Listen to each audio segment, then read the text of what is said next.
Yo, what is going on, guys? Welcome back to another beginner's guide video. We got LMS starting in just a couple days. This is one of my favorite events in SuperCard, and this is, like I said, going to be your beginner slash intermediate guide. We're going to go over all of the tips and tricks, how to even play this game, because there are a lot of people out there that have never played LMS, or a lot of people that are playing LMS wrong. So we're going to cover everything you need to know about the arenas, when to play doublers, how to get blocks and reveals, what to do if you lose, everything you need to know in order to be successful. Now, one of the biggest things in order to make you successful in LMS is prepping your deck properly. I did make a video on this probably about a month ago, back in season 10. All of the same rules are still going to apply.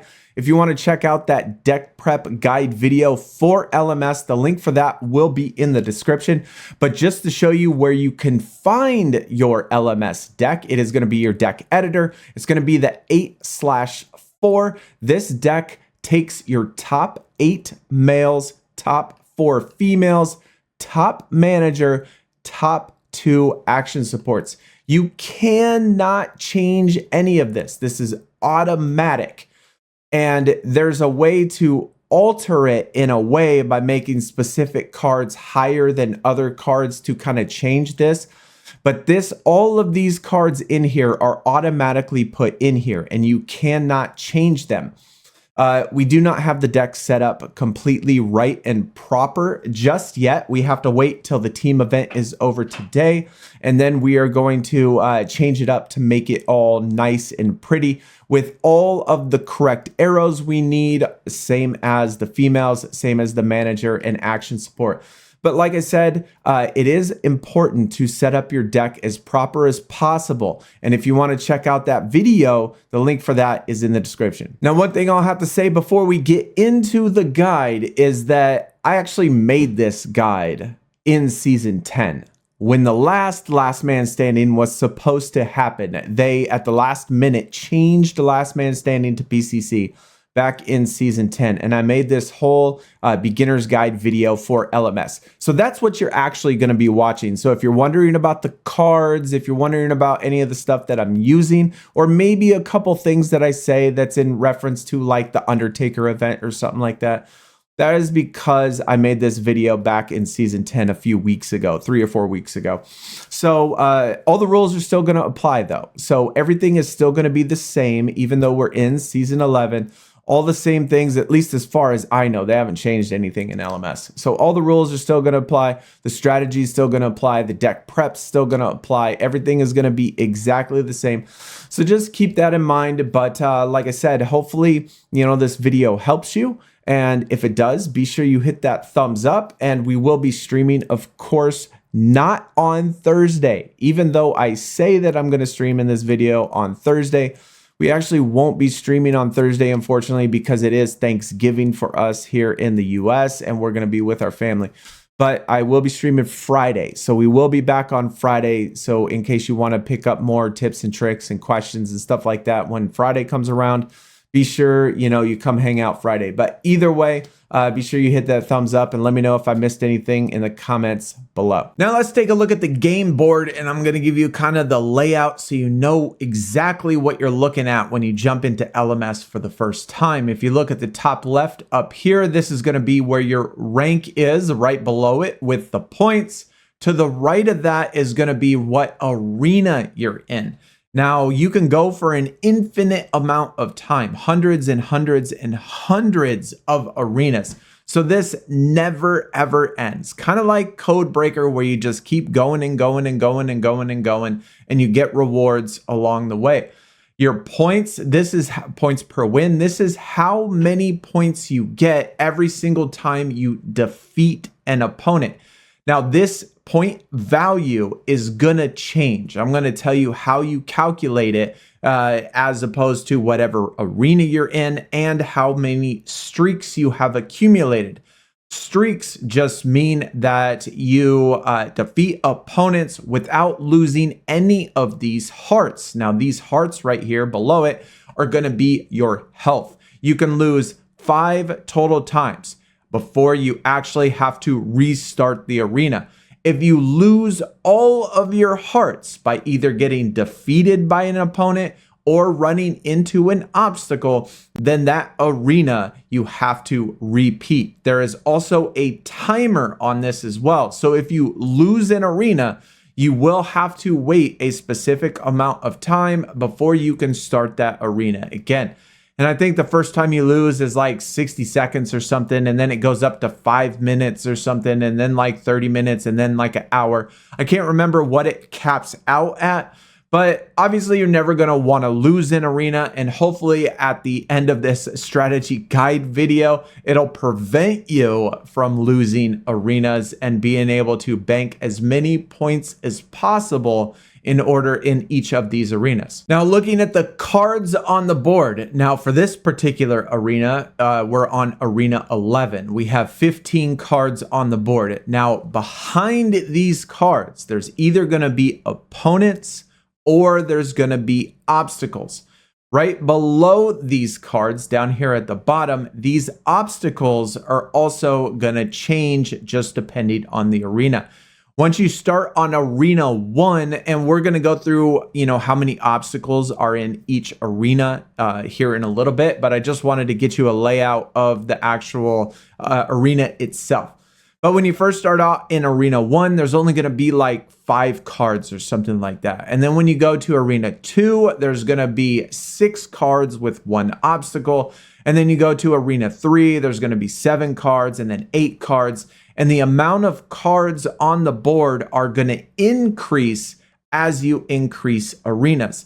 The number of obstacles is also going to increase as you increase arenas.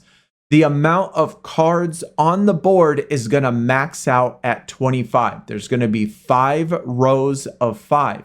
And the amount of obstacles that it is going to max out at is 16, I believe. I believe it's 16.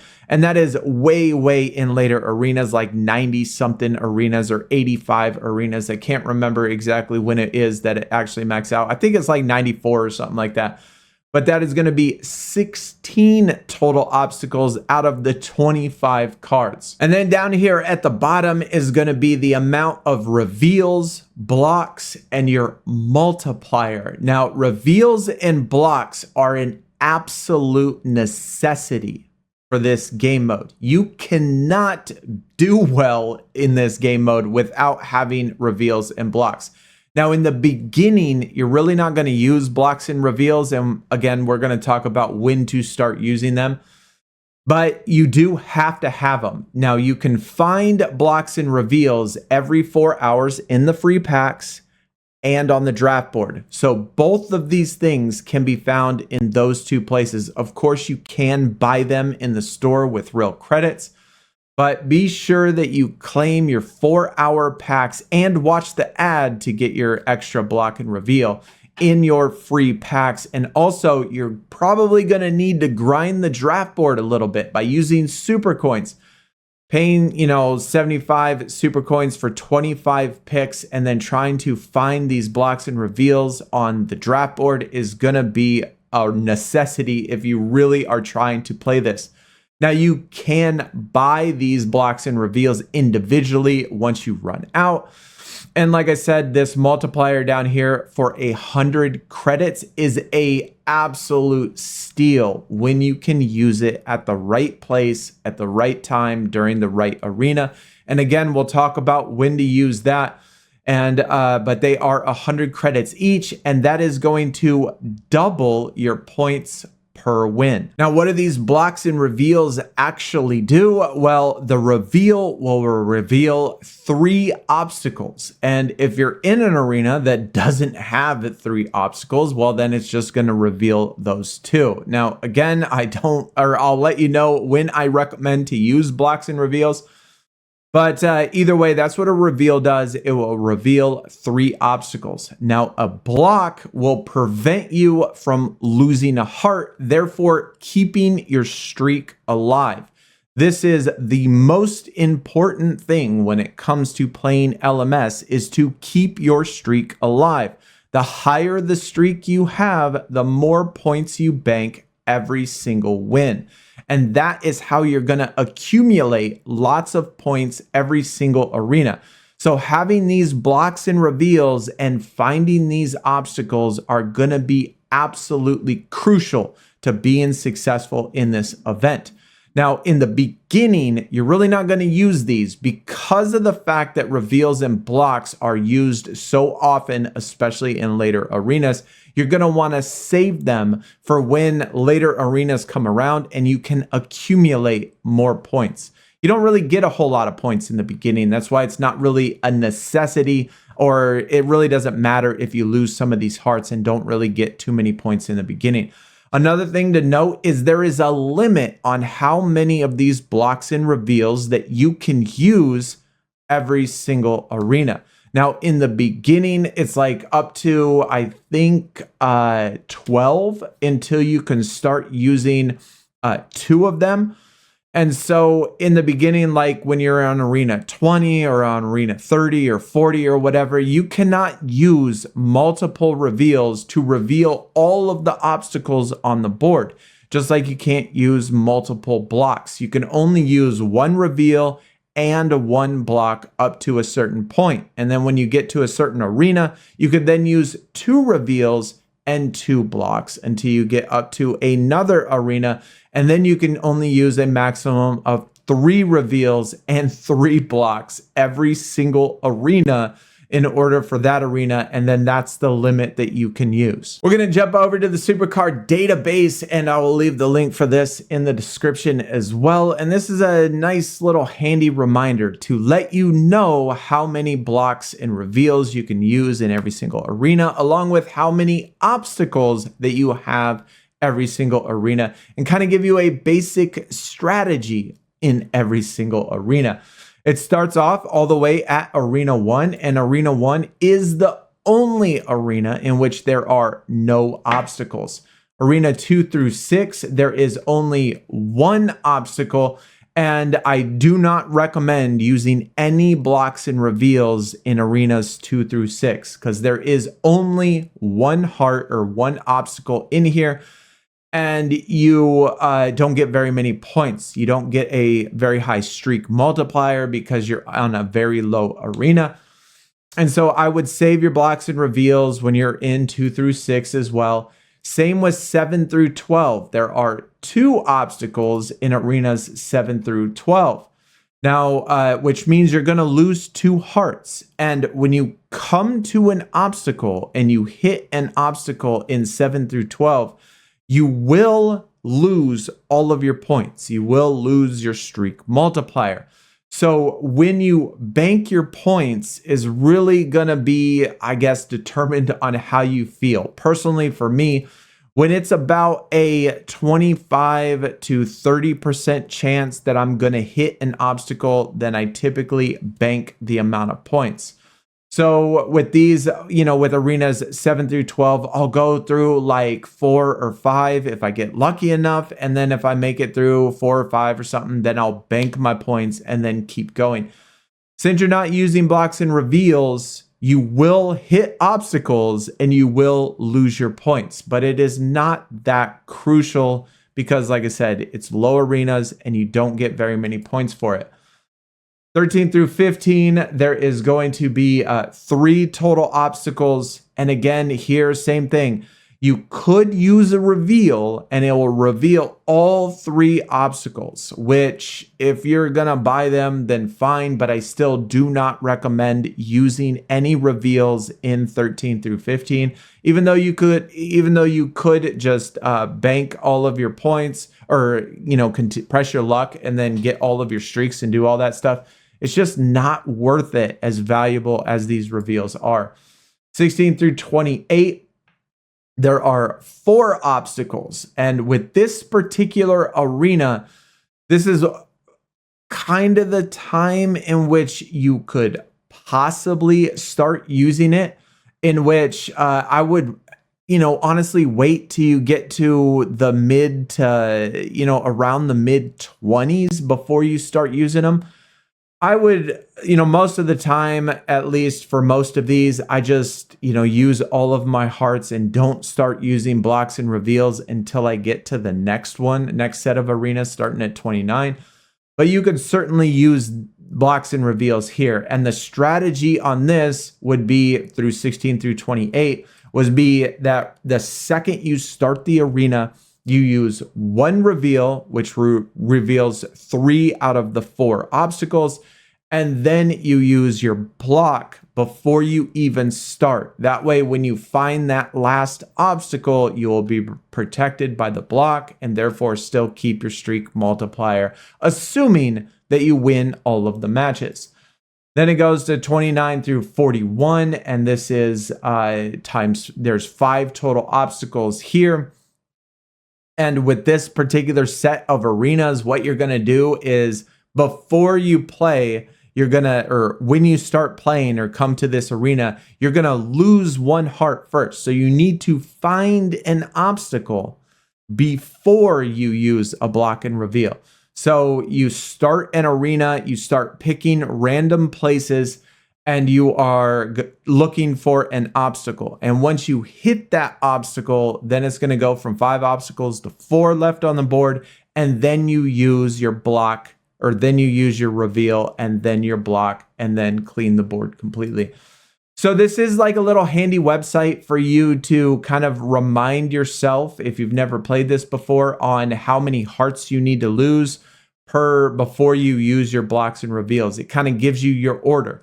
So 42 through 54, you're going to start the arena. You're going to find 2 obstacles first, and then you are going to use a reveal. Then you're going to use a block. Now, like I said, you can only use one of each. You can only use 1 reveal and 1 block in these arenas. That's why it's very crucial that you do these steps exactly like this in order to keep your streak bonus alive. 55 through 64, there are 7 total obstacles, and here you're going to search for 3 obstacles before you use your block and reveal. 65 through 67, there's going to be 8 total obstacles, and you're going to lose 4 hearts, meaning you're going to find 4 obstacles first and then use a block and reveal. When you get to 68 to 79, this is going to be the time in which you can, since there's 12 total obstacles, this is going to be the time in which you can use 2 reveals and 2 blocks. But strategy is still very similar. You're going to find 4 obstacles when you start the arena. And then once you find 4 out of the 12 obstacles, you are going to use 2 reveals, and then you're going to put on a block. And you're going to keep playing that arena until you hit an obstacle. You will lose the block, and then you put a block again back on until you can find the other obstacle. Then we got 80 through 94, same thing. It's 4 total obstacles, or you're gonna find 4 obstacles before you start using your blocks and reveals. But since there are now 16 obstacles out of the 25 cards in here, meaning that obviously the majority of all of the cards on the board are gonna be obstacles, you're going to find 4 of those. Then you're going to use 3 reveals and then 3 blocks, one after another, when you're finding the remaining obstacles. Now, with as many blocks and reveals as you use in later arenas, you can see how crucial that these are to actually playing the game mode. That's why it's important not to waste your blocks and reveals in the beginning arenas. And then finally, we come to 95 plus. Now, right here is just, again, a matter of luck. You're going to lose 4 hearts. You're going to use 3 reveals. You're going to use 3 blocks, but there's still going to be an extra obstacle on the board that you got to get lucky to be able to get past. And so that's why it's going to be important, again, to save all of your blocks and reveals. Now, if you want to see these tips and tricks and all of this strategy used live, well, then I certainly recommend going to check out a live stream. We will be streaming when this event launches on Thursday, well, a couple hours before the event begins on Thursday. And you can see some of these things. We could talk about LMS and how to play this event if you still have other questions. But one question I get a lot during the streams is, when do I use these multipliers down here, this 100 credit multiplier? Now, I am a completely free-to-play player, so I do have some credits saved up from free-to-play stuff in the game. And these 100 credit multipliers are absolutely crucial when building up points a bunch. And the time in which I use them is all of those arenas when I get to 6 obstacles or later. I don't use them every arena by any means. I probably only do it maybe 2 to 3 times every single LMS. But I start considering it once I hit around arena 50, when there are 6 total obstacles. And the only time that you want to use this, especially if you're somebody where credits are precious, is when you hit your required obstacles first. Now, just to show you an example right here, we are on 69, arena 69, which means there are 12 total obstacles. And the goal of when you're in arena 69, since there are 12 total obstacles, is to find 4 obstacles first out of all of these 25 cards. You're going to find 4 of the obstacles. Now, sometimes when you do this, you're going to click one of these squares and you're going to find an opponent, which is not necessarily the best thing, because you want to try to find the obstacles in order to activate your blocks and reveals and to get your streak active. But those times in which you can find the required obstacles, for example, like arena 50 is going to be 6 total obstacles, and then it's going to go to 7, and then 8, and then it's going to jump to 12. We found in arena 69, you need to find 4 total obstacles first. Well, that's what we did. We found all 4 obstacles first. We got our hearts down to 1 single heart left. There are still 8 obstacles remaining, which means you use your reveal twice. That's going to reveal 6 out of the remaining 8. You put on a block, and then you use your doubler. Now, how does the points calculate as far as doublers go, or just in general? How do these points calculate? Well, your points per win is determined by your arena number multiplied by your streak number. And your streak is how many matches you win in a row. So the very first match you play in arena 69, you're going to get 69 total points. Now, because we used a doubler, the points per win is going to go up to 138, which is double 69. Once I hit my second opponent, though, since my streak is then to 2, well, then my points per win is going to double. If you didn't have a doubler on there, it would be 69 times 2, which is 138. Well, since I have a doubler, then it's going to be 276 points per win. When you get to your third opponent on arena 69, it's going to be 69 times 3, and then it's going to be 69 times 4, 69 times 5. As long as your streaks against your opponent keeps adding up, you don't lose your hearts, and if you have doublers, those points double. Now, as you can see, when you get in later arenas, these amount of points are going to accumulate really, really fast.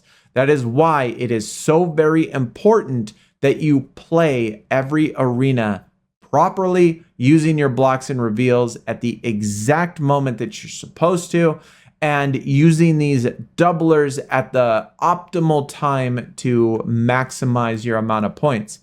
And if played right, especially with the doublers, you can get more than 20,000 points in a single arena. Now, a couple tips that I have for during the gameplay, because like I said, if you're going into a match versus an opponent you do not want to lose, you can't lose. That should ultimately be the goal. You cannot lose. And there are things that you can do to kind of prevent that. Now, these cards that you get down here at the bottom, these 4 males and these 2 females, they are going to be random. These 4 males are going to be in your top 8 males that we looked at in the LMS deck. These 2 females are going to be 2 of the 4 random females. They might be tags, they might not be tags.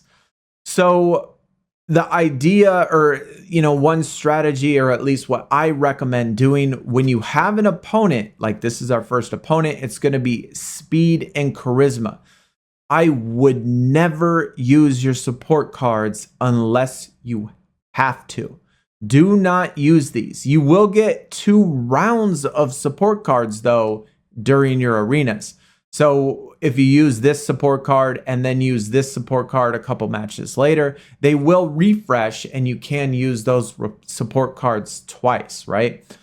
But one thing to keep note is that let's say that we have an opponent, speed and charisma, we got it right here. Now this point right here, this is the point that you're gonna determine whether or not you wanna keep playing this particular matchup.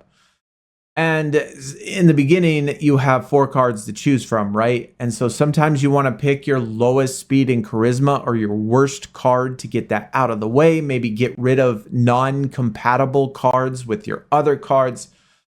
But as you see, you're going to have to do, what you're going to have to do is pay very, very close attention to the stats of what's being applied. Now, since we don't have reversal and things like that anymore in at least the newer cards, you don't have to worry about being reversed on, thank goodness. But if I were to look at this and see that Rey Mysterio right here, 3,700, 3,600, and then Jay, which is 3,500, and then 3,700, if I thought I was going to lose this matchup, I could force quit it. Okay, you can force quit the matchup instantly in that arena, restart your game, go back to this. It'll take you back exactly to the beginning of this matchup. Now, you can't change the card you pick. It's going to go to this matchup. But in that case, once you do that, you can either pick a different card or use a support card if you have to, or use your super move. So there are ways around losing because, like I said, you do not want to lose. You don't want to lose these matchups because you need to keep these streaks alive. Once you finish each of the matchup, you see that we have points right here. We can bank these points. We can press our luck. We're always going to press our luck once we start using our blocks and reveals. Before in arenas, I don't know, 1 through 20, every 3 or 4 cards or something like that, I will bank my points. Pressing your luck just means your streak bonus is going to increase. That was the first card that we faced. So our streak bonus is going to go up to 2, which means we'll get twice as many points from 69 to 138. But in the beginning, you're going to hit bank every 3 or 4 just because, you're going to hit the obstacle anyway. You might as well take just a few points that you can. And so we're going to press our luck right there. We're going to go to double, and now it's going to go to 267. We got a tag this time. Hopefully you have compatibles. But if you don't, then what you're going to do is you're just going to pick the 2 opponents that you want to pick with. Don't use a support card. They have non-compatible tags, so we know that, we're not going to lose this one since we have compatible tags. And we're going to, win this matchup. But like I said, if you are not going to win the matchup, then force quit it. Get out of the matchup, start it all over. You have to force quit before this matchup ends. And then use the support card. Maybe use your super move if you know that you're going to lose that particular matchup. If you have to refresh your super move, then sometimes you got to go to PvP or other game modes to get your super move back and then go to the matchup again. We're at now a 3 streak. We have 414 points on this doubler, which again, just pay attention to the cards, look at the stats, make sure that your card is going to beat their card, because again, that's the most important thing. Keeping these streaks active. Press our luck again. It goes to 5 now. 524 points. We found the obstacle. We lost our block. Now we're going to hit our block again, and that way we are protected. There is only one obstacle left. We're going to find that obstacle. It's going to get rid of the block on there, and we're going to still finish it out the entire arena by not hitting a single obstacle since there's none left. Now here's an example again where things just don't go right. For this particular LMS, I balanced my deck perfectly, but it just so happens that this set of cards that I got, with this LMS deck, I had 4 lefts and 4 rights, but I ended up getting all 4 rights for this particular round. And that makes it really hard sometimes if you don't have compatibility. If they have compatibility, they use a support card, then it's done. I mean, there's not really a whole lot you can do besides for using your super move. We have 2 right arrows. We use our 2 right arrows. Well, they have a compatible tag right there. That's going to hurt. They hit ability activations, and they use their road case on me. I know we're going to lose. We got to force quit the game, go back in, and get our super move. Now, with this point doubler, you see that for completing Arena 69, we got 7,340 unbanked streaks. That is the streak that we accumulate along the way, including our doubler, 12,558, for a total of almost 20,000 points. And so to me, I think these 100 credit doublers are certainly well worth doing as long as you do them at the right time and the right place and the right arena. Now, these final number of points is going to vary just depending on which arena that you do it in. There is going to be a maximum.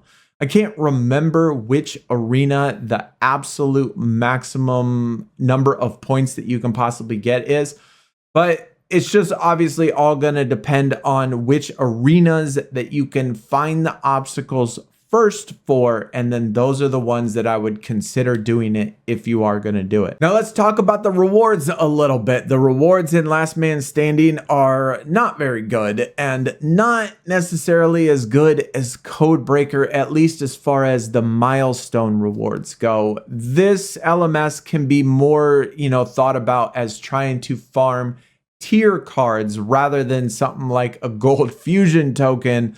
You can get gold fusion tokens in these, but every arena, just like in Codebreaker, every arena you come across, or every arena you complete, you're going to get a pack. And in this pack, you're going to have fusion tokens, you're going to have cards, you're going to have draft picks. And so as you are increasing your arena, these rewards are going to get better and better and better. Now, there isn't an arena in which you can farm these gold fusion tokens. You can, on the other hand, try to farm tier cards, and that's going to be pretty much the best thing that you can get out of this, as well as, I guess, draft picks and silver fusion tokens. But the gold fusion tokens can be found in the milestones. It's just you can't get that many. The milestones are broken up into 12 total milestones, and the very last milestone is like 208,000 points. And it is repeatable. So if every single time you complete the 208,000 points, you will get a gold fusion token. Just one though. And so this isn't an event in which you can farm gold fusion tokens very well. You can try to farm, like I said, tier cards, though you do have a chance of pulling those once you get to a specific arena.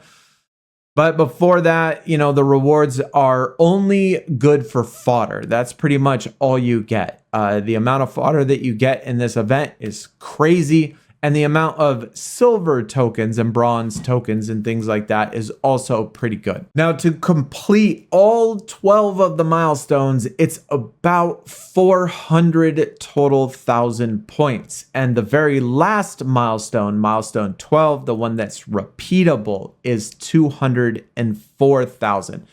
So the first 11 milestones is about 200,000 total points. And then the very last milestone is about 200 total thousand points. So 400,000 will get you through all 12 of the milestones.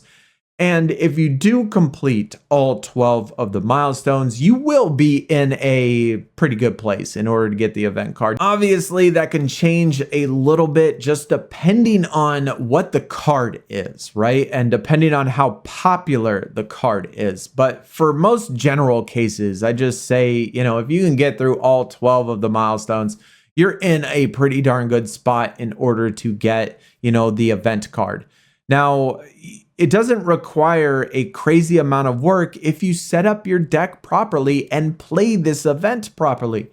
You can do all 400,000 points before, around Arena 50 or Arena 60, somewhere actually probably before Arena 60 at least, sometimes around Arena 50, just depending on how lucky you are.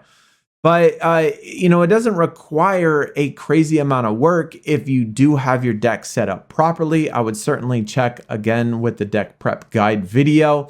And if you play each arena properly using your blocks and reveals right and just keeping up with the amount you have. And one thing that I did forget to mention as well, the amount of blocks and reveals that you can stack up in your inventory is limited to 13. And so once you hit 10 and you go say claim a free pack or something like that, it says you've reached your maximum, but it'll actually still give them to you. And so after 10 is technically the maximum to where you cannot pull them on the draft board anymore. So once you hit 10, I would certainly recommend probably using one at a time, right?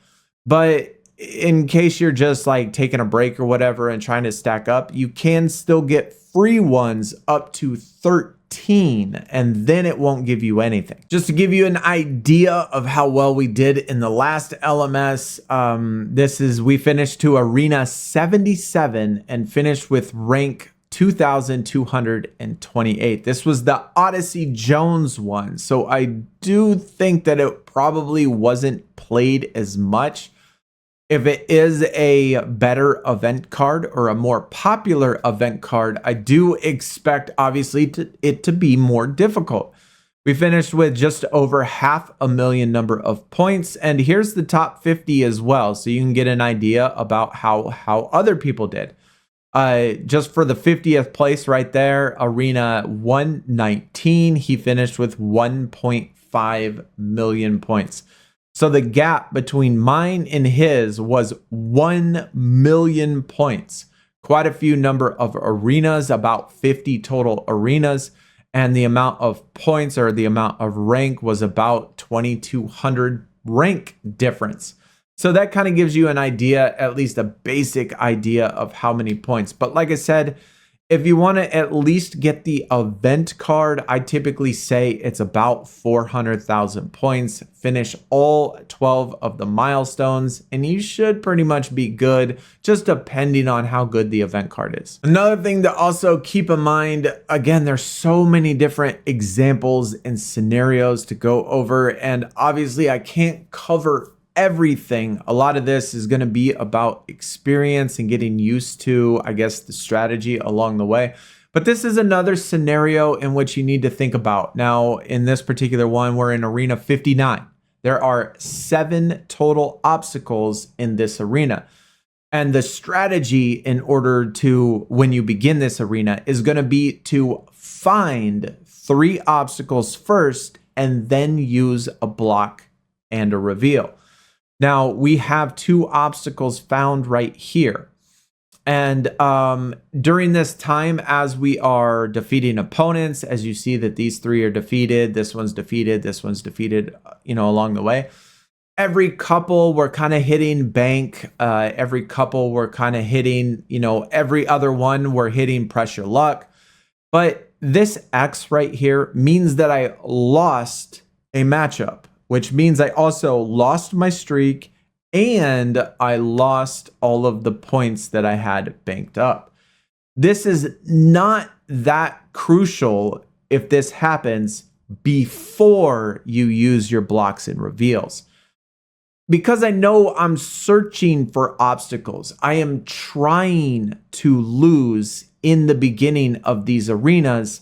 It's not that big of a deal if I do actually lose a matchup, as long as it doesn't cost me to go under my 5 hearts. I'm still looking for one more obstacle right here. So it means that I can still afford to lose an extra heart. So this matchup right here really was not a big deal that I lost. Sure, I did lose my streak. Sure, I lost the points that I was banking, but I was gonna lose some of those anyway because I'm still searching for an obstacle, if that makes sense. We certainly talked about a lot in today's video. I mean, there's a lot when it comes to LMS. And like I said, it's one of my favorite events in here. It requires strategy, it requires some critical thinking, I guess, and some luck, as well as focus and being able to pay attention and stuff. So all of those things, I mean, I do like, and I really do like LMS because it kind of forces me to prepare for this event, as opposed to most other events where you really don't necessarily have to do much preparation. If you prepare properly, the event is really easy.